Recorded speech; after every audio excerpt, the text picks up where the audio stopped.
Good morning, good morning, good morning, morning. Kasi good morning. Ah, pinapawisan tayo masyado. May ginagawa ko dito masyado na para sa natin, para kalisating lights, yung bead niya masyado. Nilagyan ho natin ng frame. Kanina ko pa ito nampisahan, kaya nasipan ko ngayon masyado, i-share ko sa inyo yung ginagawa ko para namang mayroon kayong idea. Ito mga simple lang ito masyado. Kung welder ka, matuto ka nito. Talagang ito, basic na basic. Kaya hindi ko na lang binablog masyado kanina pag umpisa, kasi ganun lang yan, mga simple lang yan. Kung marunong ka mag welding, kuha ka ng mga materyales, puputol-putulin mo yan, asimbolin mo, yun lang kasimple masyado. Kaya gusto ko lang po ipashare sa inyo, sa mga kadisarte dyan na gustong gumagawa ng masyado sa foam steel frame na sa kutson masyado sa foam, para nilagyan ko lang ng frame masyado. Kasi mostly yung mga pwede ka na lang bumili ng foam tapos ilapag mo lang sa sahig, pwede na. Pero ginagawa ko dito masyado, ginagyan ko na framing. Ito isang idea lang ito na mga basic na idea. Kaya share ko sa inyo masyado. Kaya maraming salamat sa inyong walang sawang support sa aming YouTube channel. Sa hindi nakasubscribe dyan, pag-subscribe naman yung YouTube channel ko para naman lumago ang channel natin masyado. Alam niyo naman masyado mga bagong bagong channel ko. Kaya tulungan niyo ako masyado pag pag maangat natin masyado. Kaya salamat. Ito masyado yung natin ipa-view ko sa inyo. Yan. Isang masyado, isang simple na frame. Pero kung may pira ka, pwede kang gumagawa, pwede kang bumili na lang. Ito yung natin, stand natin is GI pipe, yung mga available natin dito sa available natin dito, ang mga sobra-sobra natin sa mga natin, mga ginagawa natin dito sa fabrication. Tapos kuha ko ng tubo masyado, tapos angular frame, paikot. Ang sukat nito is 32 inches by 72 inches. Good for single foam masyado. Kaya ito, swak na to, pag lapag mo dyan, ayos na yan masyado. Kaya ito, yung kulang natin dito, pag pag pull natin dito sa mga flat bars. Ito yung mga flat bars natin. Flat bars lang nilagay dito para siya maglaro-laro. Ganun daw siya. Parang spring. Kaya ko lang, medyo nilara ko lang masyado. Bali 3 piraso na 72 sukat na flat bar. 3, 1, 2, 3. Tapos yung sukat naman dito, ito 82. Yan. Ayan ko lang masyado na baba, angat baba para yan siya maganda masyado yung tingnan, para tibay masyado, para siya bagang spring. Kaya kulang natin ito, i-weldingan na lang natin to.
Ayun, ayos na po yan masyate. Hindi lang natin winilding dito para sa lumaro para maglaro siya masate. Kaya ganun mangyari sa atin. Free wheel lang siya, free. Yan, free lang siya. Para siya paglagay ng foam para may laro siya masate. Pag ipinwelding natin dito, siya medyo matigas. Kaya pinabaubaya lang natin masate na free wheel lang siya, free. Kaya ito, kulang na ito, pag pintura na lang. Tapos pag grinder dito, yung mga kunti-kunting mga yun lang. Tapos sa masate, pinturahan lang natin to.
Ayan, ayos sa pumasate, nalinis na po natin kung nakuha na natin yung mga kalawang.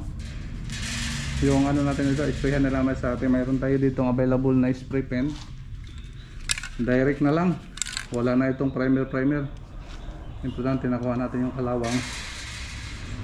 Primeran sana natin pero wala tayong available. Hirap na kung kukuha pa tayo. Kaya ito na lang sa atin for home use na lang natin yung ginagamit natin. Ito yung natin. Bead, hindi naman pang binta. Kaya okay lang ito masate. Ayos ako yung dali lang ito matuyo. Ayos ito masate. Pinturahan na natin.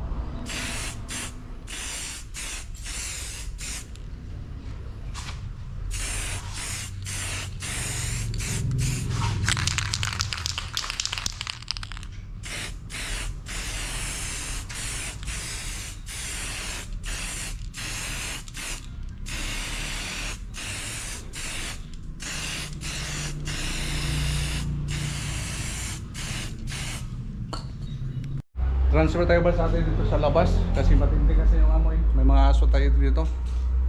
Matindi yung amoy, kaya dito tayo sa labas masate. Yung labas na dito.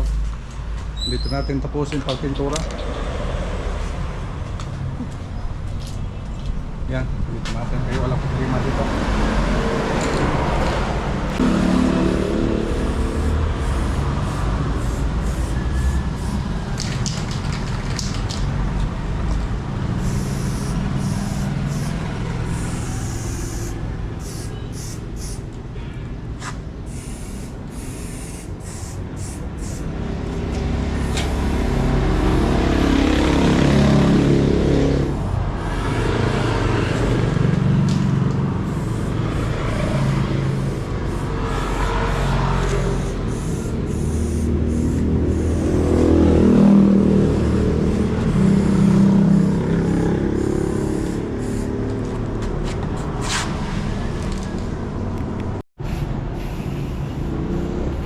Wala problema sa atin pag walang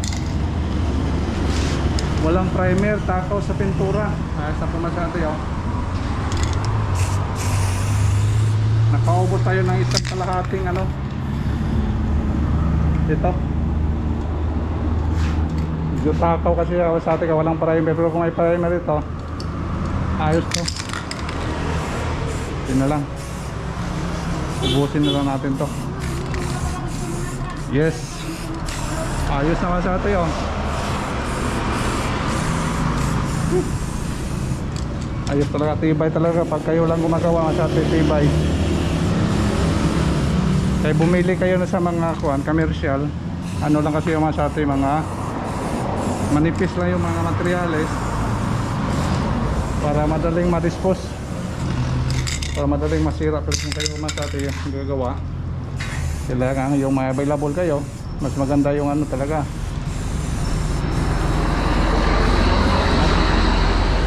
makapal gamitin at durable na ito masate. Ayos na ito, wow, white na yung kulay. Okay, thank you. Patuyuin na naman masate para malagay na yung foam, wala na pintura. Ayos na. Okay naman. Lagyan ba tayong foam daw? Ayos naman sa ate ah. Hindi na po. O yung mga dalawang ano, malaki. Hindi na ini. Ayun na yan, huwag na yan. Ilalim yung isa. Yung... Ito. Ha? Kasya ba? Yung isa. Dalawa ilagay mo. Mahaba pala ha. Oh, okay na. Ayos naman sa ate. Oh, di ba? Subukan mo te. Sabi. Mama. Yes. Wow. Ganda na sa ate. Single bed lang ito ako si mama. Wow. Ano me? Ito me. Oh, ayos sa ate ah. Wow. Saan niya ate mahulog ko ya. Mahulog. Ayos na. Mahulog ka gleg. Si Mrs. Subok ni Mrs. Hindi kaon ako. Lady, try lang. Videohan ang butiti. Ayos na me. Yan, tagala yung request ni Mrs. na lagyan Oo, ng kasi si Gladel pag na-sleep, ginlilip siya sa ano niya. Alaga niya. Ayos na. Ayos naman sa atin. Okay, ito nang kaganapan sa atin sa ano natin. Ginawang frame sa bed ni Kasarning Glides. Thank you so much for watching. Bye-bye. Ito, makulit kasi ito sa atin. Ito yung ano, pag sa baba lang yung ano, yung foam, umakyat. Kaya ngayon masate, wala na. Sarado na. Ha? Makulit. Yung tulugan niya, oh, hindi siya dyan. Doon sa kwarto ni Kasarning Glides. Man? Diyan ka matutulog. Kulit.